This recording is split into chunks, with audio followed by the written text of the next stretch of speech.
In 1902, the Carnegie Mansion was meant to project order and permanence. Yet a technical plan points to a service route and a fireproof file room that later versions of the house simply stop acknowledging. This video examines how the Carnegie Mansion in New York City was shaped not only as a home, but as a system, and why the files that remained suggest that at least one part of that system was quietly simplified out of the public story. The short verdict is this: what looks like a harmless omission reads more like an intentional administrative choice. The first piece of evidence is plain and concrete, a period technical layout tied to the 1902 completion and early occupancy on Fifth Avenue, where a service corridor and a fireproof file space appear as functional features, even though modern public-facing maps and tours don't account for that internal circulation in the same way. The open question is not whether the mansion changed. Large houses always changed, but how and why one specific route can die into a clean wall on the record, and what that says about legacy management. To understand the stakes, you have to place 1902 in its real climate. Carnegie's public identity was already being rewritten in real time. In 1901, the sale of Carnegie Steel helped create U.S. Steel, a structural event in American industry that intensified scrutiny of wealth, power, and social legitimacy. New York's press culture fed on these transitions. Newspapers treated reputations as public property and private households as symbols that could be interpreted, praised, or dismantled. In that environment, a mansion was more than architecture. It was a controlled interface between private decisions and public interpretation, between inheritance and image, between what a family lived and what the city believed. A file room in a domestic complex is not inherently scandalous. It can be boring, it can be necessary, but in an elite household, paperwork is never just paperwork. It is correspondence, receipts, staffing discipline, security arrangements, and the administrative residue of philanthropy. It is also, occasionally, the one form of truth that survives when spoken explanations don't. Have you ever encountered a record that wasn't meant to survive? So we begin with a simple act that produces an unignorable result. A technical plan from the period, set beside a contemporary visitor map, and the exact point where the internal route no longer has a public counterpart. One line continues, one narrative stops. The rest of this investigation will show how that gap forms, who benefits from its neatness, and why preservation often means preserving the visible while managing the rest. And that is where the record begins. A marked corridor on paper, terminating at a wall that looks too finished to be accidental. The discovery came from a routine archival review that was never meant to reveal anything unusual. In early 1903, during a scheduled verification of municipal filings at the New York City Department of Buildings, a reference surfaced to the Carnegie Mansion, specifically an entry labeled Fireproof File Room, South Service Passage. The form was stamped with the signature of Babb, Cook & Willard, the architectural firm of record, and dated only months after the mansion's completion. It looked procedural, a request to approve minor alterations. Yet the attached sheet, a simple floor annotation, contained a designation that no longer existed in any contemporary plans of the house. The phrase file room appeared beside a narrow corridor branching from the servants' wing, connecting two functional zones that modern diagrams present as completely separate. At first glance, it could be dismissed as clerical noise, one of the countless iterations that large construction projects generate. But the language was uncharacteristically specific. Fireproof in 1903 had an exact administrative weight. It meant masonry enclosure, iron door, and insurance classification. The line item also listed document storage, internal use only. No decorative pretension, no social function. It was not a feature for guests or prestige, it was infrastructure. That precision made it incompatible with the later narrative of the mansion as a purely domestic showpiece, where every room was a reflection of taste, not bureaucracy. Cross-referencing the filing with the city's index of permits confirmed its authenticity. The application bore a registration number tied to an inspection fee paid in February 1903, only weeks after the Carnegies had formally moved in. The payment receipt still exists, marked with a faded seal. Yet, when compared with the mansion's restoration documents held by Cooper Hewitt, Smithsonian Design Museum, there is no trace of a file room in the cataloged spatial inventory. The space between the kitchen service zone and the east wall reads simply as maintenance corridor. The inconsistency could have ended there, but one more record aligned the fragments. The insurance survey for 1904, held in the Mutual Fire Assurance Archive, lists additional fireproof enclosure, basement level, south service, as complete and compliant. The entry matches the same dimensions as the missing passage on the original plan. It suggests that the file room was indeed constructed, inspected, and insured, then later absorbed under another name. The question of motive remains open. The permit does not hint at secrecy, yet its survival complicates the mansion's public image. A file room implies a layer of administration, the presence of documents that required fireproofing, contracts, payrolls, correspondence, material that could outlive those who wrote them. In an era when reputation was an economic asset, such persistence could be as dangerous as it was necessary. The discovery transformed a curiosity into evidence. A marginal notation, a stamp, and a single administrative word forced historians to confront a gap not of imagination, but of record. The wall that now closes that corridor might be decorative stone, but beneath it lies a line once drawn for storage, protection, and discretion. The mystery no longer floats in speculation. It sits anchored in bureaucracy, preserved in a permit that should have been mundane and instead became proof of omission. And as the camera lingers on the faded number, Permit 4127, February 1903, the image freezes on what it implies. Somewhere in that south wing, a door once existed where the current plan insists there is none.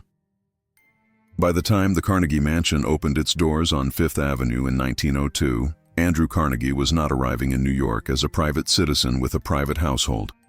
He was arriving as a public figure whose life had already been converted into an argument and whose wealth had already been framed as a social question. That distinction matters because in that world, paper did not behave like stone. Stone signaled permanence. Paper created exposure. The risk was not theoretical, and it did not begin in New York. It had a date attached to it that followed Carnegie for the rest of his life, 1892, the year of the Homestead strike at Carnegie Steel. Whatever version of the story one believes, the reputation cost was real. The strike produced deaths, national outrage, and years of public scrutiny. It also produced something quieter and more dangerous than any headline: correspondence, internal directives, payment records, legal notes, security arrangements, and private assessments written by people who assumed the public would never read them. Those materials did not need to prove a crime to become ruinous. They only needed to reveal a discrepancy between the moral language of public statements and the administrative language of real decisions. In the early 1900s, New York's press was capable of turning that kind of discrepancy into a sustained campaign. Newspapers were not just chroniclers. They were participants in public life.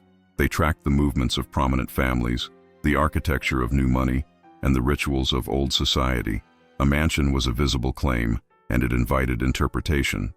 The house could be photographed, described, ridiculed, admired, or treated as evidence of excess. But the deeper vulnerability was not what the public could see from the sidewalk. It was what the public could read if the wrong folder crossed the wrong desk. This is why the municipal filing from 1903, with its calm phrase, fireproof file room, and its equally calm implication of controlled storage, lands differently when you understand the climate around it.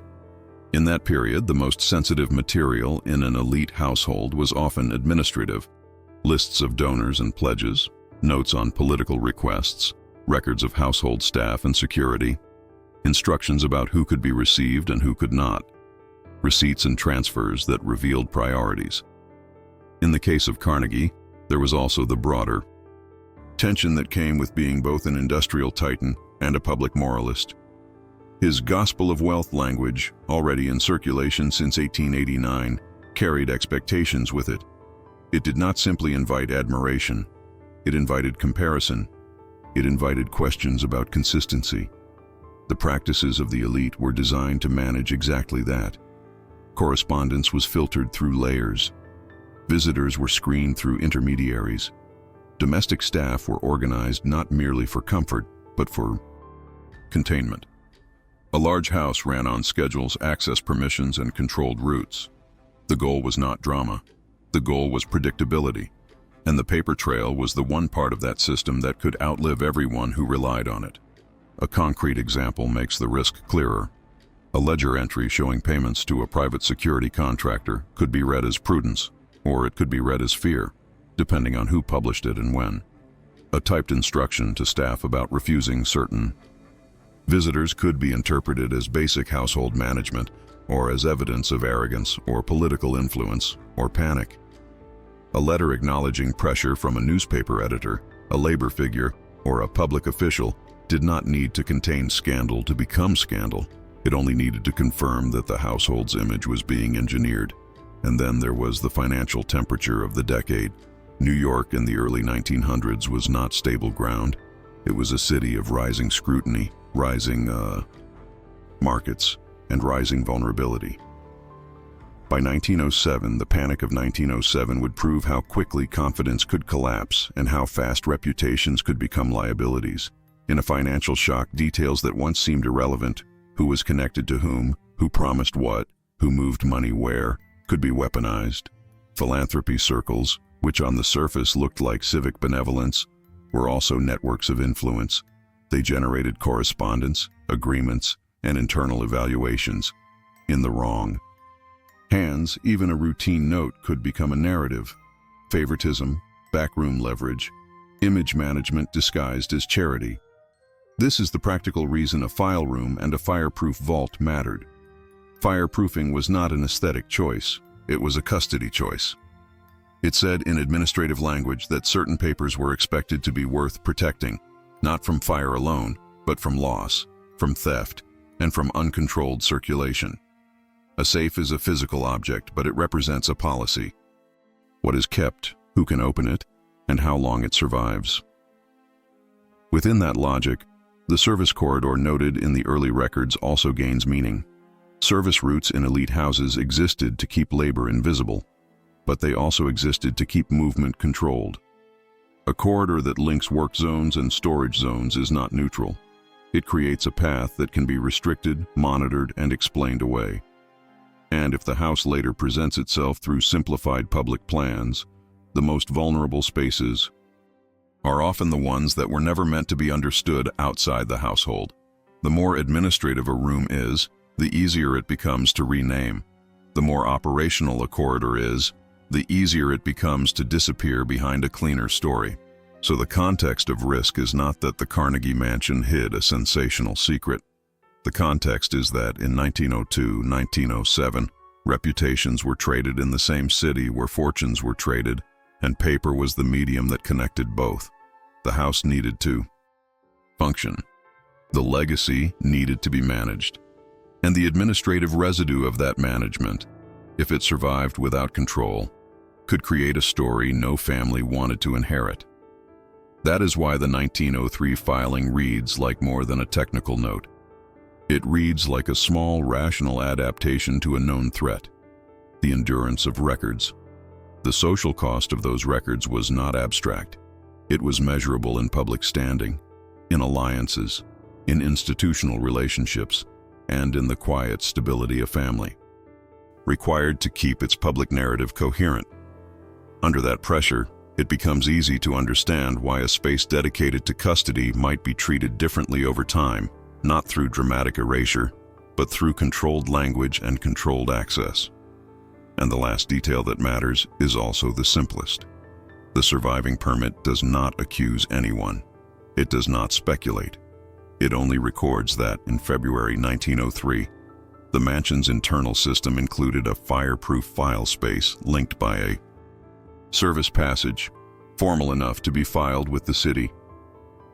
When a household lives with that kind of paper risk, the next step is rarely emotional. It is administrative. It begins with a decision written in calm ink, and it ends with an iron door closing on a folder labeled for internal use, while someone, somewhere, signs to redefine what that room will be called. By 1904, the mansion on Fifth Avenue was no longer simply a residence. It had become an instrument of control. The architectural firm, Babb, Cook and Willard, still under contract for minor revisions, received a letter written in the neutral, clipped language of administration. The letter did not come from Andrew Carnegie himself, but bore the handwriting of James Bertram, his secretary and longtime gatekeeper of correspondence. Bertram's tone was exact. Reclassification of internal designations required for record uniformity. Distribution of revised drawings limited to internal circulation. No explanation followed. No, emotional language. Only a directive. The implication was clear. What had once been labeled file room would now appear as storeroom. What had been service passage would be merged into maintenance corridor. The decision sounds technical, but its timing reveals something larger. The year 1904 marked the moment when the mansion's operations stabilized, when daily rhythms, deliveries, callers, invitations settled into predictable patterns. Louise Whitfield Carnegie, increasingly the administrator of the household's social calendar, was balancing philanthropic receptions with the family's desire for discretion. Every choice about visibility carried reputational weight. A misplaced plan or an unguarded photograph could reopen the wounds of Homestead, or contradict the narrative of benevolence that Carnegie's public life depended on. Bertram had already managed years of Carnegie's letter-writing campaign, filtering which messages the public would see, and which would remain in private files. He knew that every paper left in the open was a potential liability. The file room, with its implicit acknowledgement that records were being kept and protected, risked becoming a metaphor for secrecy. In correspondence with Babb, Cook and Willard, Bertram suggested that, for purposes of architectural consistency, spaces of storage should follow functional naming conventions applicable to household support. It was the language of compliance, but the function was narrative, renaming control as order. That same spring, an unsigned memorandum circulated between the firm and a trustee from the Carnegie Corporation's legal office, noting the advisability of separating working drawings for domestic operations from those suitable for public release. The directive ordered that only clean plans, without staff roots or non-decorative chambers, be used in promotional materials or future filings. It was a polite erasure, one that could be justified under the heading of simplification. Yet, administratively, it was an act of redaction. The house would henceforth exist in two versions: the operational diagram that guided servants and security, and the public diagram that illustrated elegance and symmetry. The action was deliberate and documented. A notation in the firm's minute book for October 1904 marks the exchange. Approved revision of lower-level plan per client secretary, updated terminology to standard usage. It was filed without emphasis, alongside notes about flooring and lighting, but that line effectively bifurcated the mansion's identity. From that moment on, Carnegie Mansion meant two different things, depending on who held the plan. The immediate consequence was bureaucratic rather than architectural. By reclassifying a space, the household altered its paper trail. Any future inspection or publication would reference the revised vocabulary: storage, maintenance, support corridor, none of which carried administrative connotations. The room itself did not vanish. It was simply renamed into harmlessness. And because the reclassification was made within official filings, it could not be challenged later as concealment. It was, on record, compliance. Louise Carnegie approved the change indirectly.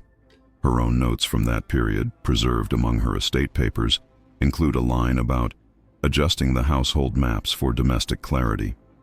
To her, the difference between file and storage was linguistic, not moral. But within the bureaucratic framework Bertram built, the shift achieved something more enduring. It isolated the house's administrative core from its public image. The mansion could now be toured, photographed, even donated, without ever disclosing how information had once moved inside its walls. The institutional effect would surface decades later. When Cooper Union acquired the property in the 1970s, its restoration team worked from the clean plans. They assumed that the absence of a file room meant it had never existed.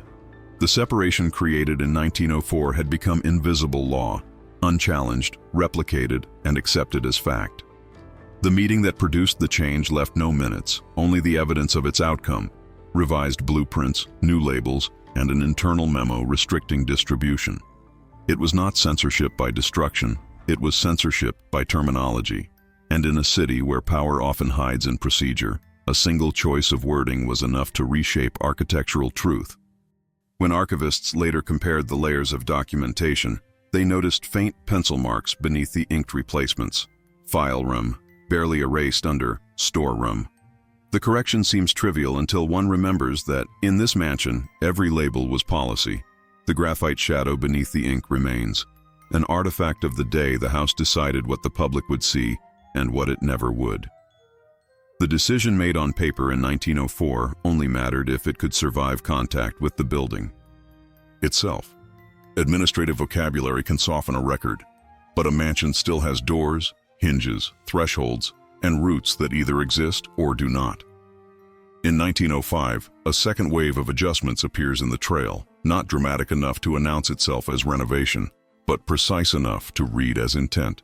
The Carnegie Mansion was still a relatively new house, still settling into its routines, and that gave cover for minor works that, in practice, could change how a corridor functioned without changing how the facade looked. The first sign is not architectural, it is transactional. A small set of invoices and work slips grouped under household maintenance rather than construction records changes in hardware that do not align with simple wear and tear. A local ironworks supplier, listed in a surviving receipt as Hecla Ironworks, a name that appears across New York building accounts of the period, delivered a batch of fittings in the spring of 1905 that included a fire-rated service door, assembly, and an additional mortise lock, restricted key. The Carnegie Mansion is named on the line item only as Fifth Avenue Residence, which was a common discretion in accounts, but the delivery address matches the property. The material itself is ordinary for institutional spaces, not decorative ones. Fire-rated assemblies do not belong in parlors. They belong in corridors that carry staff and in rooms that hold paper. On its own, that could still be nothing. A large household replaces locks. A service door breaks. But the timing aligns with what the 1904 reclassification set in motion: the effort to move certain designations away from language that suggests custody. What changes in 1905 is that the reclassification begins to acquire a physical boundary.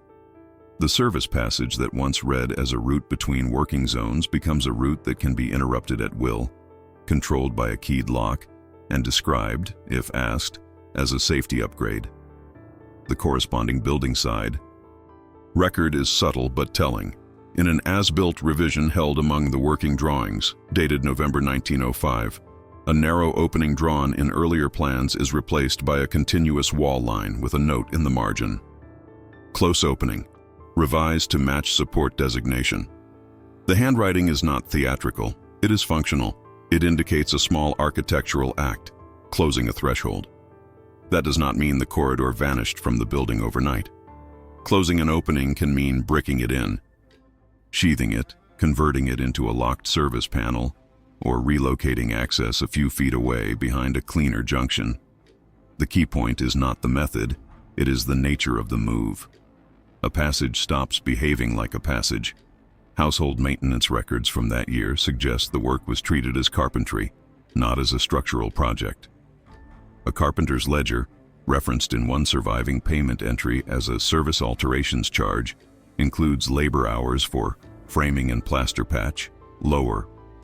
Service. Again, nothing in that language says concealment. It says repair. It says tidying.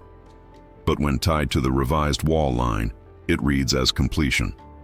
The paper instruction became a physical surface that could be pointed to later as if it had always been that way. A door becomes a wall by becoming unremarkable. This is the critical shift. The alteration did not require the destruction of an entire space. It required rerouting access and then making the previous access disappear into normal finish work. In a mansion, the most effective concealment is not secrecy, it is integration. A bricked-up opening is obvious if left raw. It is invisible if dressed in the same plaster, trim, and paint language as every other service boundary. The building doesn't announce what it used to be, it simply behaves as what it is now. At the same time, the file room designation completes its migration into harmlessness. In a revised room schedule appended to the 1905 drawing set, the earlier E label is no longer present. The relevant area is described as support storage, with a secondary notation that reads household records. That second phrase matters because it retains the function while removing the implication. Records is domestic. Files is administrative. Fireproof file room sounds like policy. Storage sounds like housekeeping. The room can still hold paper.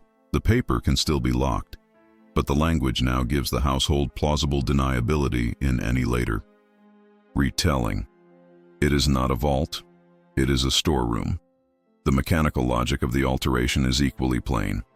If you want to keep staff circulation efficient while reducing what can be diagrammed for outsiders, you do not erase the route in practice. You reduce its visibility as a route.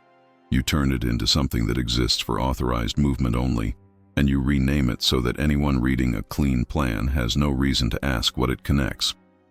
In the Carnegie Mansion, the service passage becomes something a staff member experiences and a visitor never learns to imagine. The distinction is not architectural drama. It is operational governance. There is also a security dimension that fits the period without requiring sensational assumptions. The early 1900s saw heightened attention to political violence and public unrest. In the years after 1901, when President McKinley was assassinated, elite households in New York quietly adjusted their security posture. A restricted key lock on a lower service boundary reads as routine prudence in that climate, yet it also serves the narrative management problem described in the prior context, controlling who can access records, who can move unseen, and what routes can be described if plans circulate beyond the household. This is where the alteration becomes more than a technical footnote. It produces a real consequence that can be measured in institutional terms.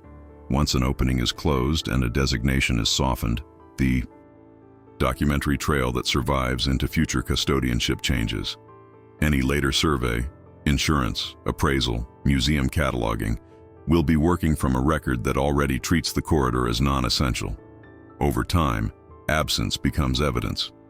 The house that later generations inherit is the house the paperwork defines, not the house that originally operated.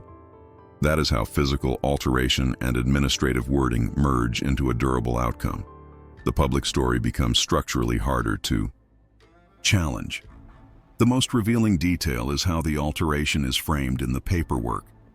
There is no narrative, no justification, no hint of motive.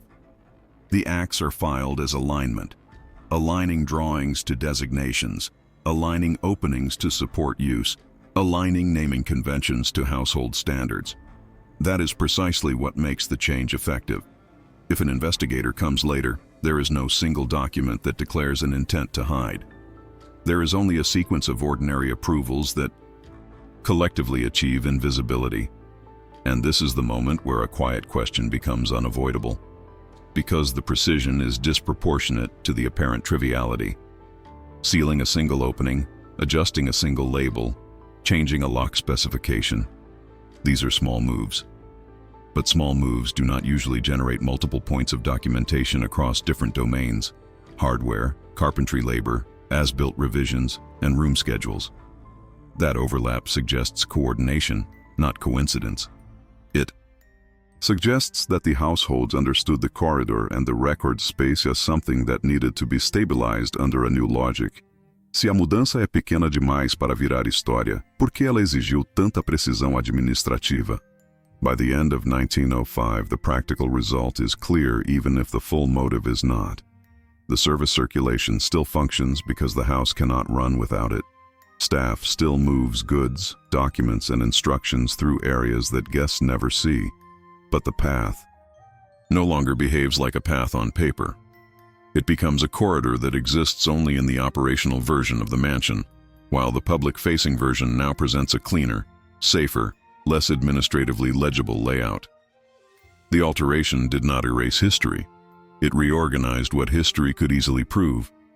The block closes on an object that survives precisely because it was never meant to be dramatic.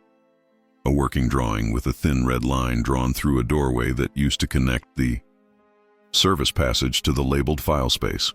Next to it, in tidy script, a replacement term appears where the older term has been scraped away: maintenance. The door is gone from the plan, and the plan insists the wall is continuous. But the older graphite trace beneath the ink still catches the light at the right angle, refusing to fully disappear, and raising the next question with bureaucratic clarity.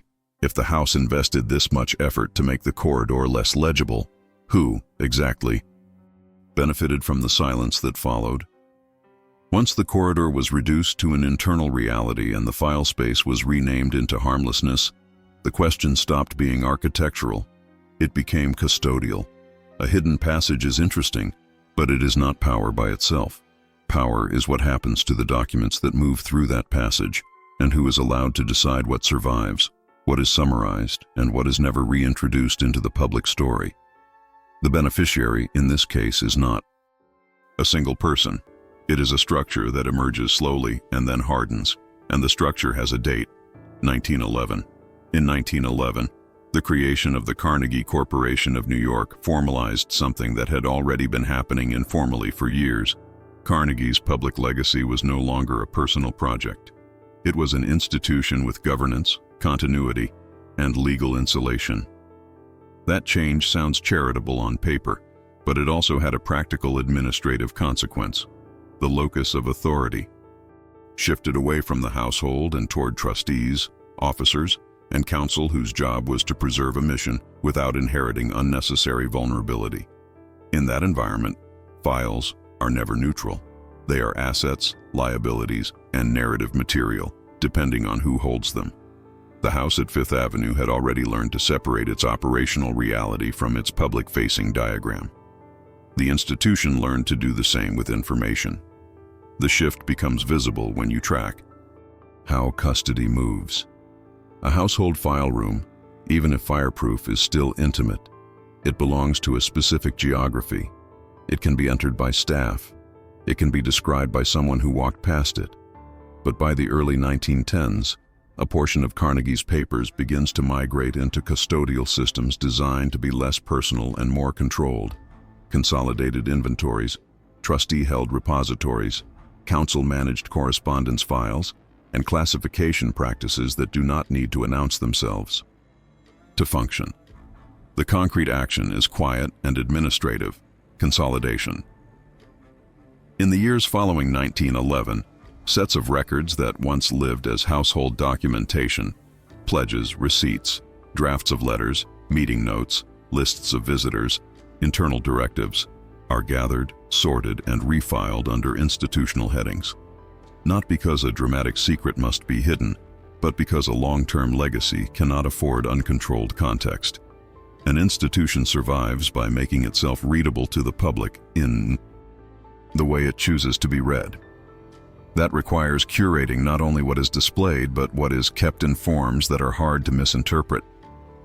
This is where Louise Whitfield Carnegie enters not as a character in a moral drama, but as a stabilizing force in a governance transition. She had managed the household's visibility in life. She also had to manage the afterlife of the household's records. The preservation of Andrew Carnegie's philanthropic identity depended on continuity. And continuity depends on custody. The most effective way to protect a legacy is not to erase all complexity. It is to ensure complexity is stored behind procedures, with access rules that can be defended as reasonable. Then comes 1919, and with it the moment that turns informal arrangements into formal necessity.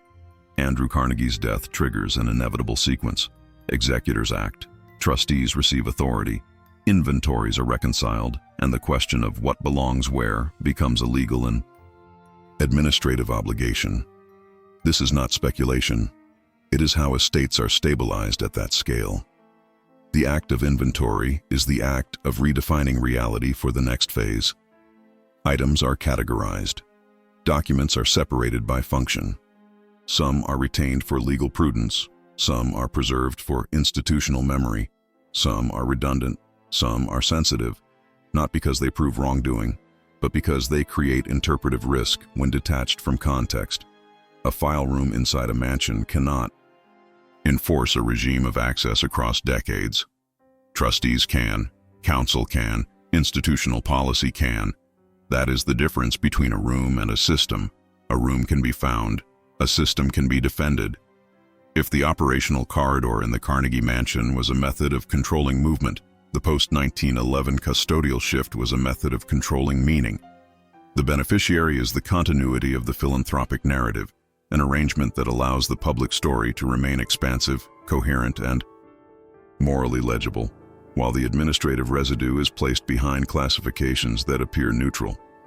Private, internal, restricted, administrative. These are not theatrical terms. They are governance tools. They allow an institution to preserve papers without turning them into public fuel. They allow a legacy to be larger than the household that produced it. The consequence is measurable. Once custody moves into trustee-managed channels, the original spatial context of documents becomes less important than their filing context. The mansion's file space, whether renamed storage or not, becomes functionally obsolete as a center of authority. Records are no longer protected primarily by walls and locks. They are protected by institutional custody, by procedures that outlast individuals, and by the slow normalization of limited access as proper stewardship. This is how the house's earlier administrative decisions become valuable. When later historians, curators, or restorers look for the file room, they are looking for a physical place. But after 1911, and especially after 1919, the controlling mechanism is no longer physical. It is archival. It is the ability to say, the record exists, but the record is governed. And governance, in elite legacy management, is often indistinguishable from silence. The arrangement also benefits every downstream institution that inherits the mansion's cultural aura without inheriting its operational complexity. A simplified narrative is easier to exhibit, easier to teach, easier to fund. It reduces friction. It avoids collateral debates about labor, control, and private power. The philanthropic story stays clean, and the mansion becomes a symbol rather than a system. By the end of the 1919 transition, the file room is no longer merely a question about a missing label on a plan. It is a question about who had the authority to decide what counts as context and what counts as excess. And the answer points, again, not to a villain, but to an administrative class, executors, trustees, council, and institutional stewards, whose job was to keep a legacy readable by limiting what could be read too closely. The camera holds on a single artifact that captures this shift with almost embarrassing simplicity. An inventory sheet from the estate period with a column heading that looks routine. Disposition. Beneath it, a set of papers is not described by content, only by status. The inked note is short and final. Filed under corporation custody. The papers do not disappear, but their location stops being the mansion and becomes a regime. And once a regime exists, the next stage of the investigation is inevitable. What exactly stopped existing on the public side after that transfer? What names, what references, what lines in the record were allowed to fade? The most durable form of disappearance is the kind that leaves no single moment to point to. In the Carnegie Mansion, the paper trail does not show a dramatic purge. What it shows beginning in 1910 is a sequence of ordinary consolidations. Inventory updates, roster edits, album reordering. Small enough to feel like housekeeping, but consistent enough to produce a result that later readers experience as absence. By the time the mansion's records begin to migrate toward institutional custody, the household has already learned a simpler lesson. If you want something to stop being discussed, you do not argue with it. You stop carrying it forward. The first gap appears in the most practical register a large home keeps: staffing. A household of that scale ran on schedules, roles, and accountability, and the chief of service maintained rosters that functioned like internal infrastructure. A surviving staff list from late 1909 includes a position tied to lower service, a role that implies access to storage, keys, and after-hours movement. The name attached to that role is plain, not famous, and that is part of the point. Staff. Names are easy to treat as disposable metadata, yet in the 1910 roster, filed in the same format, with the same handwriting style, one line does not migrate. The position remains, but the person attached to it is replaced by a blank space, later filled with a different name in darker ink. No note explains the change. There is no termination letter in the surviving set. There is only the fact that an individual connected to the house's internal circulation stops existing on paper in the way they existed before. That kind of gap is not proof of wrongdoing. It is proof of a practice, the practice of editing the internal story by editing the mundane. In elite households, staff turnover was normal, and so was the expectation that domestic records were not historical documents. But this is exactly how nothing gets built. When the record-keeping culture treats housekeeping documents as disposable, selection becomes invisible. One roster survives, another does not. One line is carried forward, another is not. Later, when someone asks who managed the keys, the files answer with silence, not because there was no one, but because the household did not preserve continuity for people it did not intend to preserve. The second disappearance is visual, and it follows the same logic. In a family album from the early 1900s, the photographs that survive tend to be socially legible: formal portraits, reception rooms, staged scenes that reinforce status.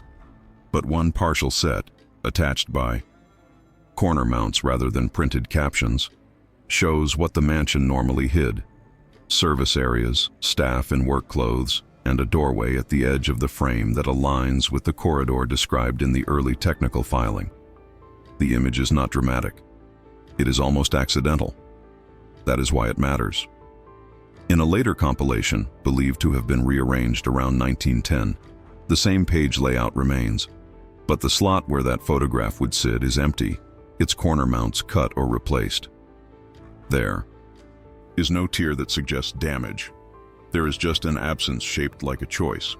The third disappearance is semantic. Inventory language changes, and with it, the ability to trace a room's function across time. The 1903 and 1905 records already showed the shift from file room to storage and maintenance. By 1910, that shift hardens into a broader pattern. A room schedule lists certain lower-level spaces in terms that are broad enough to be true, but narrow enough to prevent inquiry. Support. Household storage. Service. No mention of records. No mention of fireproofing. The physical room can remain intact, and the lock can remain on the door. But the language that would let an outsider recognize its purpose no longer exists in the inventory's public-facing logic. The action here is concrete and simple. Reclassification. A room is not demolished. It is renamed, and then the old name is allowed to drop out of the migration process. In administrative systems, that is how continuity is broken without leaving fingerprints. Once the new term is established, every future copy pulls from the new term. And when the term is sufficiently generic, it becomes compatible with any later interpretation. That compatibility is the real asset. It permits institutions to say honestly that nothing unusual is recorded, because the recording itself has been neutralized. The fourth disappearance is the one that most directly touches the idea of files that remained. In the early period, household correspondence included drafts, enclosures, and routing notes. Bertram's office was structured for that. The mansion's internal custody system existed for that. Yet when later archives assemble Carnegie papers, certain categories of domestic administrative material do not appear in the same density you would expect from a house that ran on paper. This is not a claim that letters were burned. It is a claim that selection occurred before consolidation. The action is the same as with the roster and the photograph. A letter that does not migrate is a letter that ceases to exist for the future. In 1910, a cross-check between two lists, one a household index of outgoing correspondence, the other a later compiled set of retained items, shows a mismatch. A specific entry is referenced as sent with an enclosure, and the enclosure is described in functional terms: a schedule, a note, a list. In the retained set, the cover letter survives, but the enclosure does not. That is a small gap, but it has real consequences. Enclosures often contain the operational truth: names, figures, instructions, categories. The cover letter can remain polite and general. The enclosure is where details live. If the enclosure does not migrate, the letter becomes less dangerous without becoming false. This is how disappearance works in an elite administrative environment. It does not announce itself as erasure. It operates through non-transfer. It removes the connective tissue that would let later readers reconstruct operations. Over time, the effect is cumulative. A staff name that vanishes breaks the chain of responsibility. A photograph that disappears breaks the chain of spatial memory. A room label that is reclassified breaks the chain of functional recognition. An enclosure that does not migrate breaks the chain of detail. The consequence is institutional. By the time later stewards, trustees, museum archivists, restoration teams try to reconcile the building's history, they find that the gaps are not anomalies in one place. They are distributed across multiple record types. That distribution is what turns absence into a condition. When absence is consistent across rosters, inventories, and visual material, it stops looking like a missing document and starts looking like the natural state of the record. And once the natural state is nothing to see, the burden of proof shifts onto the investigator rather than onto the custodianship system that produced the void. This is why the 1910 moment matters. It is the year when the household's internal edits begin to resemble a policy, even if no policy is declared. The mansion still functions, the staff still works, the papers still move, but the historical trace of how those things happened becomes thinner, safer, more compatible with an uncontested public narrative. The disappearance is not a single act. It is a method. The camera ends on a single sheet because that is how these stories remain honest. A staff roster dated 1910 sits beside its 1909 predecessor. In the same column, where a name once anchored a role tied to lower service custody, the line has been struck through with one firm stroke, and the replacement name is written in tighter script above it. No explanation, no note, just the quiet administrative fact of removal. And in that one line, the investigation finds its next step. When the record becomes this carefully edited, the next task is to identify where the edits stop making sense, where the surviving paperwork begins to contradict itself. If disappearance is how a record becomes quiet, inconsistency is how it becomes readable again. The reason investigators return to municipal and insurance paperwork is not because those documents tell stories, but because they refuse to agree with each other when a story has been edited too neatly. In the Carnegie Mansion file chain, the year 1906 produces exactly that kind of refusal. The documents that survive from that window, insurance valuations, improvement summaries, and room schedules, do not align cleanly with the simplified public plan that later generations came to treat as definitive. The gap is not sensational, it is numerical, and numbers are difficult to romanticize away. The first inconsistency appears in a valuation schedule prepared for a private insurer in 1906, a format common to high-value New York properties at the time. The document lists, under a neutral category, support storage, lower service, and assigns it a measured area that is larger than what the public-facing plan can accommodate. The figure is not enormous. It does not imply a hidden wing, but it is specific enough to be checked, and that is the point. When the measured square footage for storage is placed beside the lower-level footprint visible on the clean plan, the arithmetic does not behave. There is no contiguous space in the published diagram that can absorb that measurement without either extending into a corridor that is not described as storage or relying on a room that is not labeled at all. The public diagram can be elegant and still be incomplete. The valuation document cannot afford that freedom. It exists to price risk. That same valuation set includes a separate line item with a cost attached: fireproof improvements, lower service. The wording matters because it echoes the earlier 1903 filing without repeating the term file room. It is the bureaucratic middle state, specific enough to justify cost, general enough to avoid meaning. The number attached to it is also not decorative. Fireproofing is a technical expense. It implies materials, labor, and inspection. And yet, when the improvement cost is compared with what a visitor can see in the mansion's publicly described service areas, there is no visible project of that scale that corresponds neatly to it. That mismatch does not prove concealment. It proves that the publicly legible description of the space is not capturing the full technical reality of what was built and maintained. A third inconsistency is procedural, and it is the kind that makes archivists sit up. One of the forms associated with the 1906 insurance renewal, an endorsement acknowledging the improvement category, carries a signature that is out of place. It is not forged in a cinematic sense. It is displaced in an administrative sense.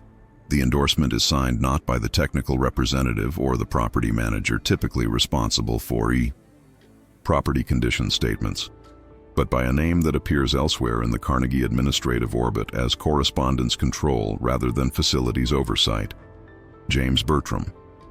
The presence of Bertram's signature on a document that reads like a facilities certification is not impossible. In elite households, secretaries often sign on behalf of principals, but it is unusual enough to raise a question about workflow. If the household wanted to keep the meaning of fireproof improvements framed as routine, it would make sense to route that paperwork through the person who already managed what language left the inner circle. The investigative action here is concrete and restrained. It is not a leap into motive. It is a side-by-side comparison of measures and terms across document types. On one side, the simplified plan that later becomes the public template. Lower service shown as a small set of support rooms and corridors with limited storage designation. On the other side, the valuation schedule that assigns measurable square footage to support storage beyond what that template can hold. Then, a third layer, the improvement cost category that implies a level of fireproofing investment inconsistent with a purely incidental storage closet. The data points do not accuse. They simply fail to reconcile under a single public narrative. The mature question that emerges is therefore not what was the secret, but what bureaucracy was used to keep internal coherence while allowing external ambiguity. The record-keeping has two tasks that can conflict. The insurance paperwork must be accurate enough to price risk. The public-facing narrative must be simple enough to avoid inviting inquiry. The solution, in administrative systems, is often not to falsify either one, but to translate between them using terminology that carries different meanings depending on who reads it. Storage can mean housekeeping in public. It can mean records in practice. Fireproof improvements can mean safety compliance in an insurance file. It can mean document custody in an operational system. The meaning shifts without the words changing. This is also where the earlier pattern of reclassification becomes more than aesthetic. If a room once described as a file space was later carried forward as maintenance, then the measured area in a 1906 valuation might include that space under an innocuous category.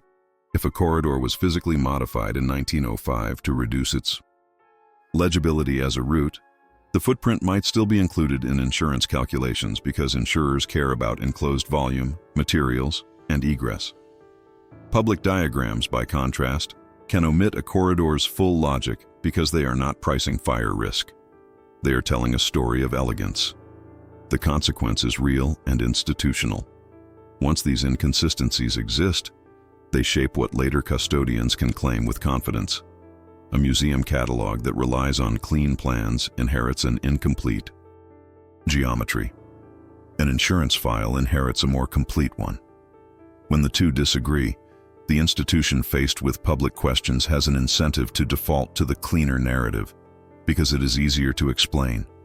Over time, the official story becomes not the most accurate story, but the most narratable one.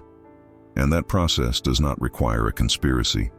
It requires only that technical truth be stored in one channel and public truth be stored in another.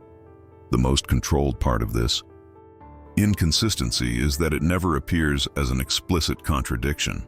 No document says, "This room exists and is hidden." They simply allocate space and cost in ways that require a fuller internal map than the public map admits. That is what makes it durable. A contradiction can be resolved by a statement. A mismatch of numbers can only be resolved by reopening the underlying layout. And that is exactly what institutions tend to resist unless forced. When a number doesn't match, you have to decide what you trust. Do you trust the polished plan that is designed to be seen, or the valuation schedule designed to be paid? Do you trust the stone that visitors can admire, or the paper that insurers rely on? When a number doesn't add up, do you trust the stone or the paper? The question is not rhetorical, it is methodological. It determines which archive you treat as primary. The block ends on the kind of evidence that refuses to be dramatic and therefore refuses to die. A single 1906 valuation sheet with 2 entries underlined by an auditor decades later. One is a square footage figure for support storage that cannot be fitted cleanly into the public plan. The other is the cost line for fireproof improvements. Next to them, in the margin, a faint pencil notation appears. 3 words that do not explain anything, but point forward with cold precision. Verify lower service. In 1907, New York did not need a sensational crime to turn a private household into public material. It needed timing, a press ecosystem trained to read wealth as news, and a moment of instability sharp enough to make the public hungry for proof that the people at the top were not simply different, but insulated by design. The panic of 1907 created exactly that climate.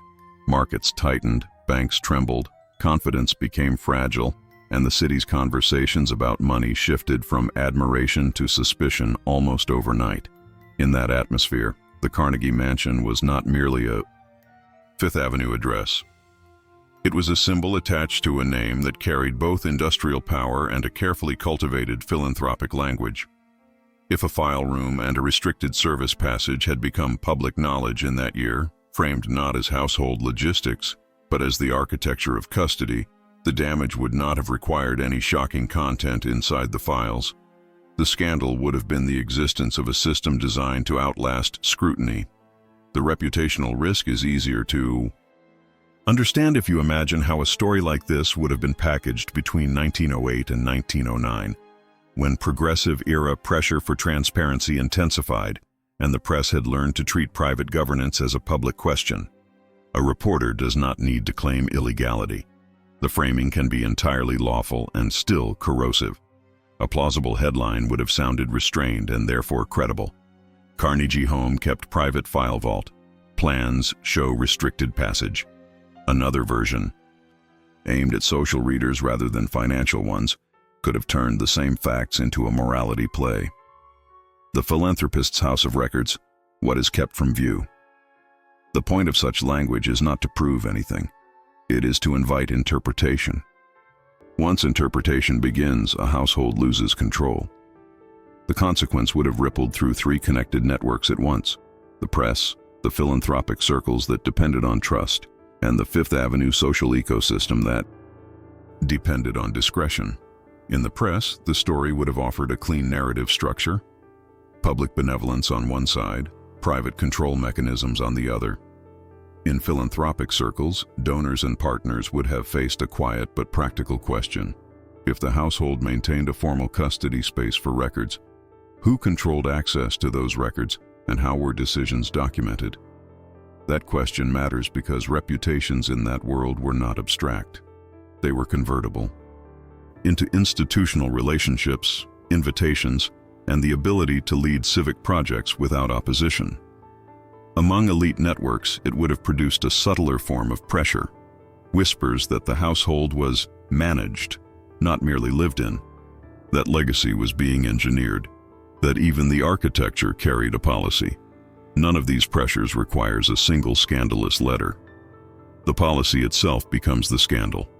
There is also a legal and administrative vulnerability that would have surfaced the moment restricted access entered print.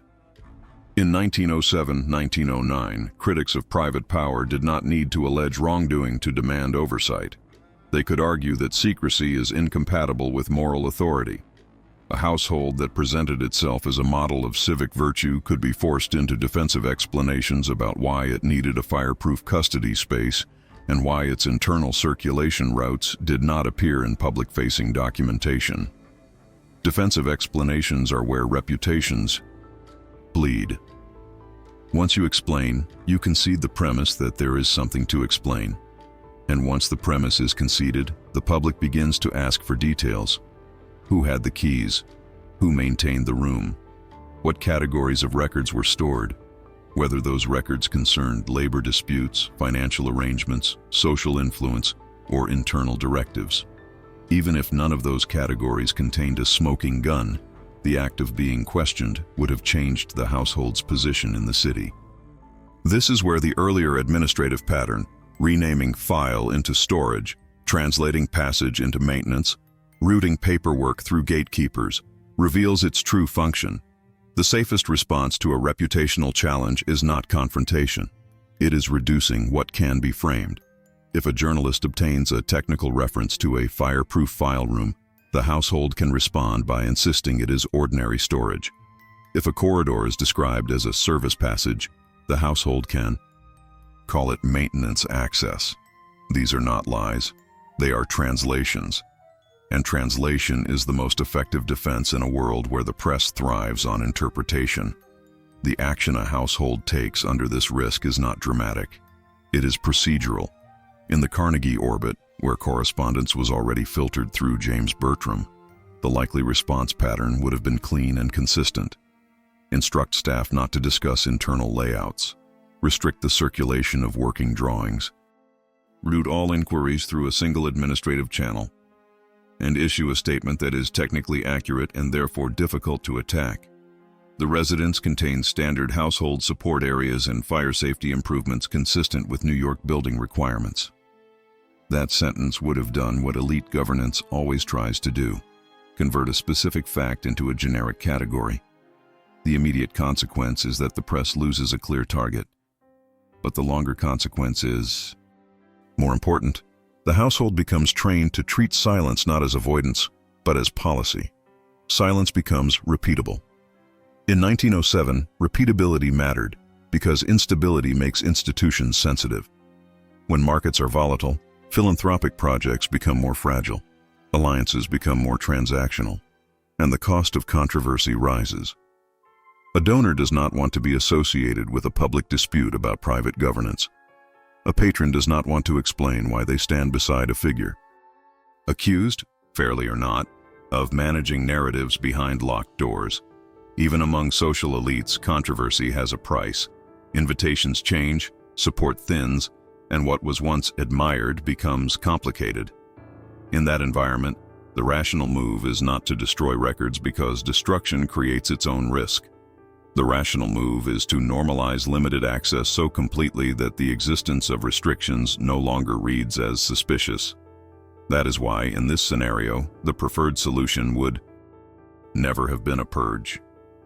It would have been a slow adjustment of language and procedure until the restricted space became administratively invisible. The public is rarely outraged by what it cannot name. And once a file room becomes support storage, and once a corridor becomes maintenance, the public loses the vocabulary required to sustain a story. The controversy dies not because the facts change, but because the framing becomes harder to hold. That is how reputational crises are prevented. In elite systems, by starving the narrative without provoking it. You can also see how the risk would have shaped later custodianship. A household trained by 1907 to 1909 pressures would have every incentive to ensure that, when records eventually migrated to trustees and institutions, the access regime would appear not defensive but responsible. Stewardship, preservation, restricted for conservation. Those terms do not read like secrecy, they read like professionalism. They allow the legacy to remain intact even when gaps exist, because the gaps can be justified as the cost of proper care rather than the result of deliberate omission. The scandal is not eliminated. It is reclassified into administrative normality. The unresolved tension here is simple and adult. If the public story of a mansion depends on simplification, then the system that manages simplification is itself part of the history.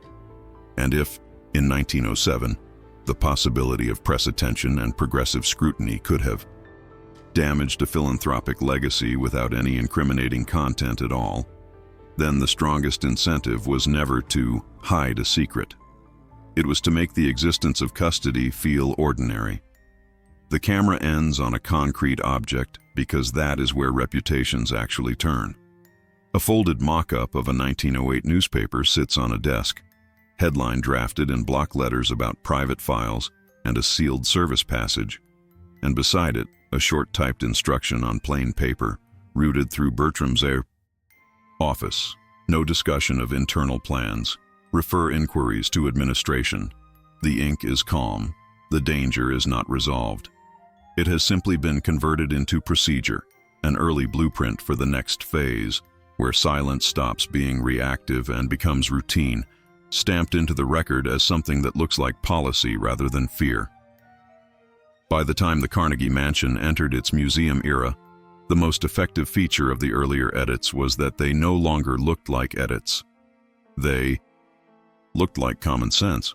The vocabulary that had begun as household governance, renaming files into storage, turning a passage into maintenance, limiting distribution of working drawings, translated almost perfectly into the language of modern institutions. And that translation is what made the silence durable. A domestic decision can be questioned as preference. An institutional procedure is treated as necessity. The turning point is 1974, when Cooper Union acquired the Carnegie Mansion. Acquisition is not just a transfer of property, it is a transfer of interpretive authority. The building stops being a private system and becomes an object with a public mandate: preservation, access, education, stewardship. Those words sound neutral because they usually are, but neutrality has a side effect. It can absorb older choices and legitimize them without ever examining their origin. If a corridor is already absent from the clean plans, and if a room has already been softened into support storage, the acquisition process tends to accept those descriptions as the baseline. The new custodian's job is to preserve what is documented and visible, not to resurrect what earlier documentation quietly demoted. 2 years later, in 1976, the mansion opened as the Cooper Hewitt Museum, linked to the Smithsonian Institution.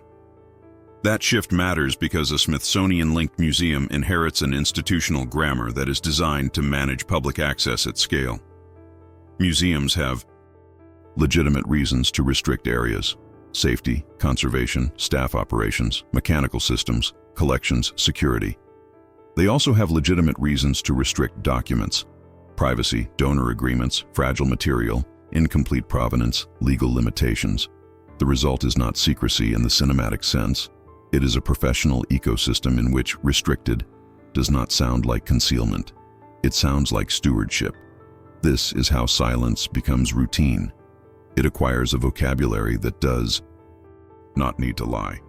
The most powerful terms in that vocabulary are operational, staff only, mechanical, preservation, not part of the visitor route. None of those claims needs to be false for the effect to be the same. A corridor can be excluded from a tour because it is narrow, because it is adjacent to equipment, because it is structurally sensitive, because it leads to storage. A door can be sealed behind a wall because restoration plans prioritize interpretive spaces over operational ones. A room can be described as collections support, without anyone ever saying what kind of records once lived there. The institution does not have to invent a cover story. It only has to apply its normal categories. The concrete action is classification. In the museum era, spaces are tagged as public, semi-public, restricted, or operational. Documents are tagged as open, closed, limited, or by appointment. Those tags are necessary to run a museum, but they also function as a curtain. because they prevent the kind of casual verification that breaks curated narratives. When a visitor asks why a route ends, the answer can be accurate and final: maintenance.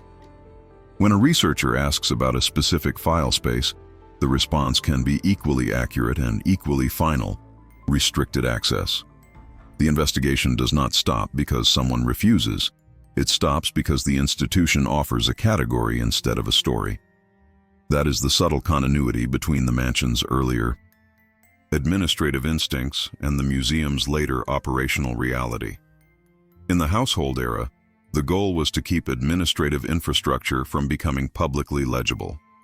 In the museum era, the goal is to keep operations from distracting from interpretation. These goals are not identical, but they align.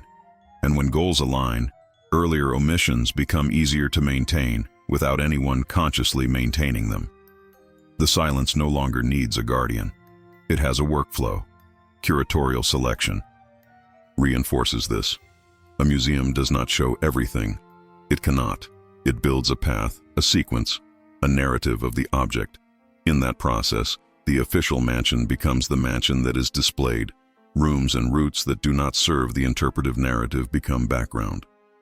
They are not denied. They are de-emphasized. If the earlier record already softened the file room into support storage, a curator has no incentive to elevate it. It does not appear visually compelling, and it introduces a bureaucratic layer that complicates the experience. So it stays off the route. Once off the route, it becomes culturally invisible. Once culturally invisible, it becomes historically unasked. The consequence is legitimacy.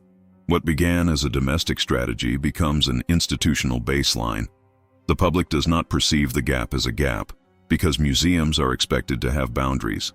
Visitors accept that they cannot see everything. Researchers accept that not all material is accessible. The institution can maintain a simplified plan without appearing evasive, because simplification is part of public-facing design. Over time, the earlier architectural and documentary edits are no longer experienced as choices made by the household. They are experienced as the natural order of a museum building. Even the terms that once would have sounded suspicious in another context become professional shields. Restricted is a conservation term. Preservation is a moral good. Mechanical implies safety. Staff only implies liability. Each term is true in its domain, and each term prevents follow-up by converting curiosity into procedure. Procedure is harder to argue with than taste. It is also harder to investigate, because procedure tends to leave fewer narrative traces. It leaves forms, not explanations.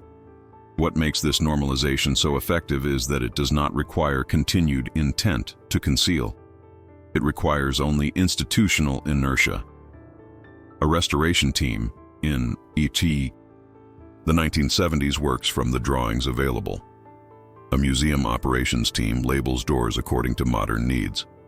An archive creates access categories to protect materials. A visitor route is designed to minimize risk and maximize coherence. Each action is rational on its own.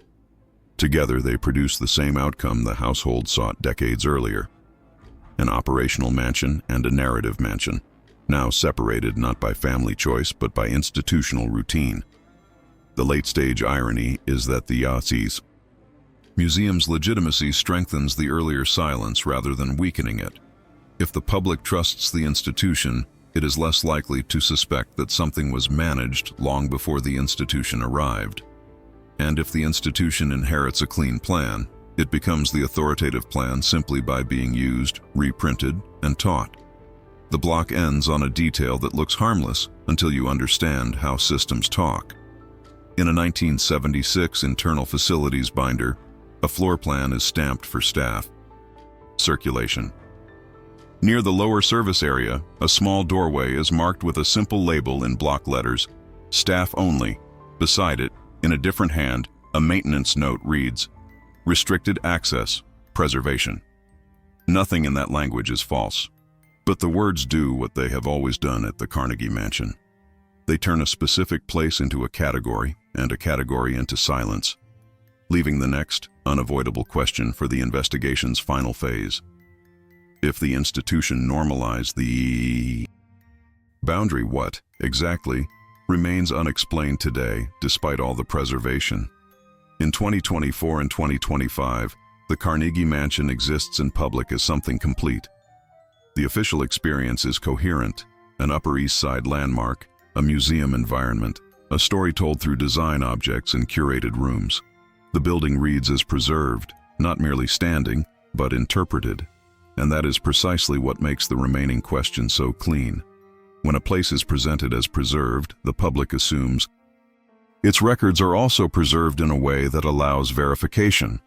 Yet in this case, the verification pathway repeatedly encounters a boundary that is not dramatic enough to be controversial and not transparent enough to be satisfying. The mansion's legacy remains intact. The administrative logic that shaped how the legacy was packaged remains largely unspoken. The present-day inquiry does not begin with suspicion. It begins with method. In 2024, the work looks like any late-stage documentary. Investigation that treats architecture as evidence rather than as backdrop. It starts with requests, pulling historical filings from the New York City Department of Buildings indices, identifying the permit numbers that correspond to early post-occupancy revisions, ordering copies of the drawings that survive in municipal custody, and collecting the parallel paper trails that institutions generate, insurance valuations, restoration binders, facilities plans, and archival finding aids. The goal is not to prove a scandal. It is to reconcile versions of the same building that are supposed to agree.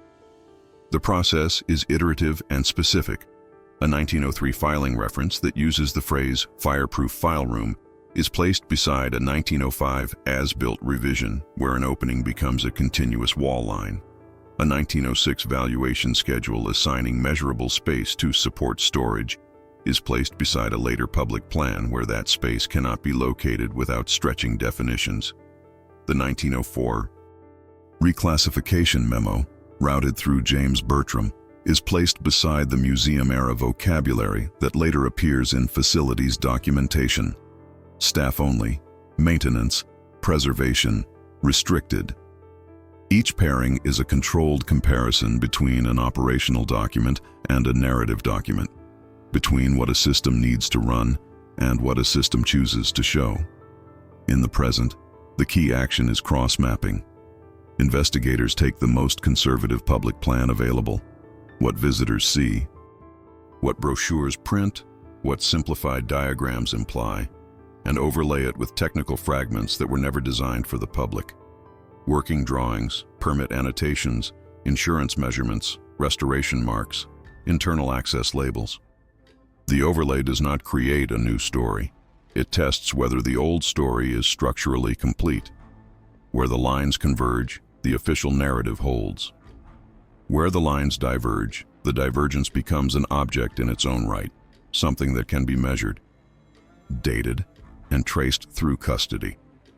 That method produces a consequence that cannot be waved away as interpretation. The gap is stable across time. It does not appear once and vanish. It reappears at the seams, in the shift from files to storage, in the disappearance of a corridor from public depiction, in the mismatch between measured storage volume and publicly legible storage space, in the institutional comfort with restricted categories that need no further explanation. The continuity suggests that the mansion's administrative layer did not merely fade. It was managed into a position where it could persist operationally while becoming culturally irrelevant. This is where the present-day framing becomes different from the earlier topics. In 1904 and 1905, reclassification and alteration looked like household governance. In 1974 and 1976, they look like museum operations. In 2024 and 2025, they look like an unresolved question about institutional logic itself. What exactly was reclassified? When did the reclassification become standardized? And by what reasoning did access shift from a household decision to a legitimate institutional boundary? The question matters because it is narrow, not expansive. It does not ask for hidden crimes. It asks for an administrative chain of custody. If a space was once described as a fireproof file room, And if that description later becomes support storage, there is a moment where the terminology changes in a way that affects future public understanding. That moment has an author, even if the author is procedure. If a passage is drawn in early plans and absent in public plans, there is a moment where distribution rules changed, clean plans versus working plans. That moment has a rationale, even if the rationale was called clarity. The present-day investigation is simply asking for those rationales to be treated as history, not as background. The present also reveals how resistant the system is to casual truth. Modern institutions are not hostile to inquiry, but they are structured to protect operations. A researcher can access collections and exhibitions, yet remain unable to access the operational map that would answer the corridor question with finality. Facilities documentation is often not part of the public archive. Security and access protocols are rarely disclosed. Preservation is invoked as a legitimate reason for limiting movement, and it usually is. The consequence is that the public is offered an intact narrative, while the administrative substrate that shaped that narrative remains inaccessible by default. The investigation does not hit a locked door in the dramatic sense. It hits a policy wall that looks like professional routine. So the mansion's current public identity, Cooper Hewitt, Smithsonian Design Museum housed in the historic Carnegie Mansion, becomes the exact context in which the remaining question sharpens. The institution does what it is meant to do. It preserves, interprets, educates. But preservation is not the same as full legibility, and interpretation is not the same as architectural transparency. When a building becomes a museum, its story is necessarily curated. The tension is that curation can unknowingly preserve older omissions, making them harder to distinguish from legitimate operational boundaries. The investigative consequence, therefore, is not a conclusion. It is a narrowed problem statement that can be carried forward with discipline. What was the reclassified space in physical terms, room and route, between 1903 and 1906? When did the public-facing plan set become standardized in a way that excluded the corridor and softened the file room into maintenance language? And which institutional logic, household governance, trustee custody, restoration simplification, museum operations, became the dominant justification for that exclusion over time? The present-day method ends where good investigations often end, with a file request and a map. A request for the earliest available as-built drawings in municipal custody. A request for the Restoration-era plan sets that guided the 1970s transition. A review of archival finding aids for any custody notes that describe access restrictions on domestic administrative materials. And then, a final overlay. Public plan against technical plan, with the missing corridor traced in faint pencil across the page. The camera closes on a document that looks modern only because it is printed cleanly, not because it resolves anything. It is a 2024 research binder page, a composite map with 2 layers, the visitor route in bold lines, and beneath it, a lighter traced path that ends at a wall where a door once lived.